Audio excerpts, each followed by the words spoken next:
Eh bien bonjour à tous et bienvenue dans cette chaîne Pot-au-Feu pour ce tout premier numéro de Top 5. Pourquoi Top 5? Puisque vous n'êtes pas foutu de dépasser les 5 minutes quand je crée une vidéo. Donc l'objectif du jour, c'est de vous présenter cette BMW M2. Donc je me trouve ici dans l'atelier mécanico à Fourmies et je vous propose de découvrir le propriétaire de cette auto, donc qui n'est ni plus ni moins que Kevin, celui qui va nous mettre des paillettes dans les yeux. Et attention, il ne m'allongera pas sur la banquette arrière. Kevin, à toi. Salut Mathieu. Salut, comment tu vas? Bien. Écoute, voilà, comme on l'a dit, objectif du jour, présentation de ton automobile. Moi, ce que je te propose, c'est on la prend, on va faire un tour et on discute de ton histoire, ce qui t'a amené à décider de ce choix d'auto. Et voilà, on laisse découvrir les images à ceux qui vont regarder la vidéo. Allez, on est parti, avec le plus grand plaisir.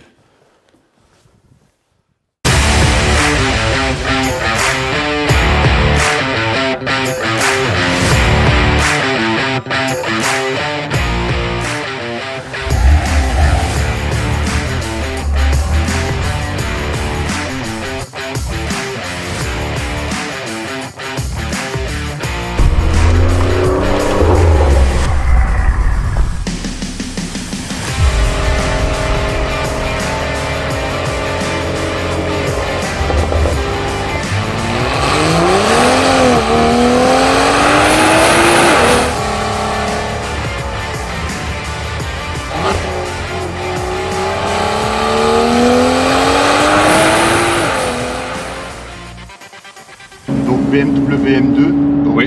D'origine normalement 370 chevaux, c'est ça? C'est ça. Et là, j'ai cru comprendre que celle-ci, elle n'était pas tout à fait d'origine, et donc qu'elle était équipée et qu'elle était en stage 2, c'est ça? C'est bien ça. Ah, donc du coup, qu'est-ce que ça a généré en termes de modification et qu'est-ce que tu as atteint comme performance? Eh ben, on a mis un échangeur, on a mis la ligne complète, des cathodes X-Pipe et Down-Pipe, parce que dès que tu mets un peu de suralimentation, ça claque à chaque fois. Okay. Et carte au moteur, carte aux boîtes, ça c'est la DKG 7, double embrayage. On frôle les 440 chevaux pour les 680 newtons. Les premiers tours de roue étaient déroutants parce que passer d'une 4 roues motrices à une propulsion, on y va quand même sur des œufs au début. Mais la voiture est très saine, franchement, tu pourrais la mettre entre les mains de tout le monde, avec les assistances quand même anti-patinage, ABS et ESP. Si tu ne la pousses pas dans ses retranchements, il n'y a vraiment aucun problème.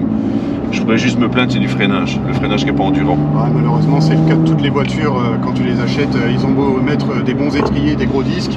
Si tu mets pas de la performance, malheureusement, ça subit et puis tu sens beaucoup de vibrations au freinage. Pourtant, frein sur ball, donc normalement ça évite de chauffer trop, mais non. C'est le seul reproche que je pourrais y faire parce que sinon, niveau moteur, niveau boîte de vitesse, c'est vraiment une vraie merveille. Alors la boîte de vitesse, c'est hyper réactif. L'embrayage, c'est un double embrayage, hein, c'est ça, donc ça colle direct. Hein, puis là, pour le coup, réactivité de la boîte, l'embrayage qui est hyper efficace, donc tu as la puissance qui passe tout de suite. Oui, elle a vraiment une double personnalité. Tu la laisses en mode confort, clapet fermé, tu la roules tous les jours sans aucun problème, en famille.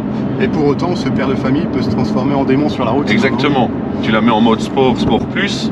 Là, tu déconnectes les assistances, tu ouvres les clapets d'échappement et là, tu envoies. Explique-nous un petit peu ce que tu as pu avoir, les transitions que tu as fait et comment ça t'a amené à cette auto et au choix que tu as fait là, pour rouler celle-ci.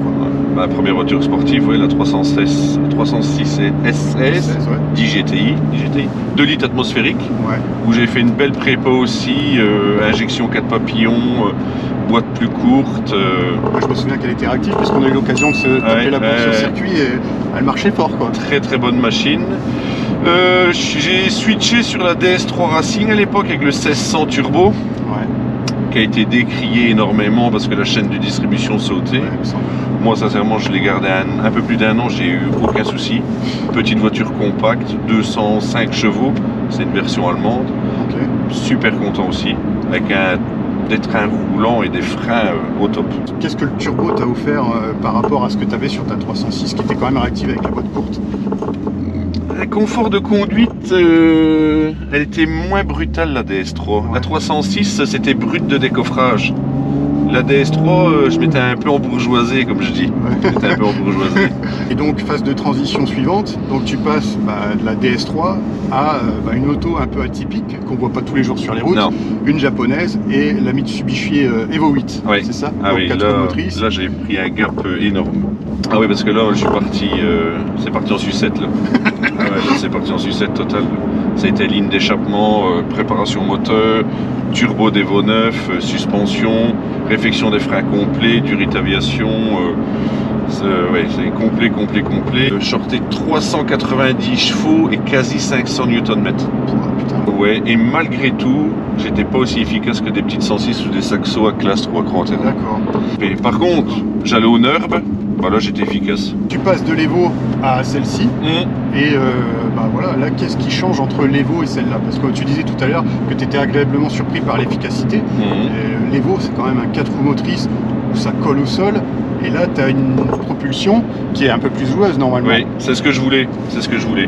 Je voulais vraiment passer sur quelque chose de plus joueur. Je me suis un peu encore embourgeoisé. Parce qu'on est dans un confort par rapport à la Mitsubishi, il n'y a pas photo. La boîte automatique, tu fermes les clapets d'échappement. Mais du coup, tu cherchais quoi? Une voiture utilisable tous les jours, mais en ayant de la performance, quoi. Ouais, je vais pas dire que c'est mon daily, mais je la roule quand même beaucoup. Ma Mitsubishi, elle devenait fatigante parce que j'avais un embrayage renforcé et tout. Fallait un mollet terrible. Ça devenait très compliqué à rouler. Et à rouler en famille, c'était impossible. Ouais, puis j'imagine la sonorité aussi à l'intérieur, l'effet de drone, le bruit. Il n'y avait pas de clapet à l'échappement à l'époque, il n'y avait rien de tout ça. Là, celle-ci, comment elle est tubée? Ligne d'échappement Miltech avec les embouts M, parce que je préférais les embouts M. Donc c'est la ligne d'échappement complète Miltech. Hein. On parle des embouts M, on les a vus tout à l'heure sur la première partie de la vidéo. Enfin, franchement, entre l'aspect carrosserie, rappel carbone et ce que tu as là, enfin, c'est le petit détail en plus qui la rend magnifique, quoi. Ok, bon écoute, je te remercie pour la petite balade. On va laisser profiter les gens qui regardent les quelques images sur l'extérieur. Et puis moi, je vais vous abandonner. Je vais quitter ton véhicule. Merci de m'avoir emmené faire un tour et de m'avoir fait découvrir cette superbe auto. Et puis j'aurai peut-être l'occasion de te proposer autre chose à l'avenir, puisque comme tu aimes piloter sur circuit, on aura peut-être l'occasion de se retrouver dans d'autres conditions pour faire un partage d'autres images. Ah bah avec plaisir. Voilà. Donc merci à toi. Merci à toi aussi, à bientôt. Salut.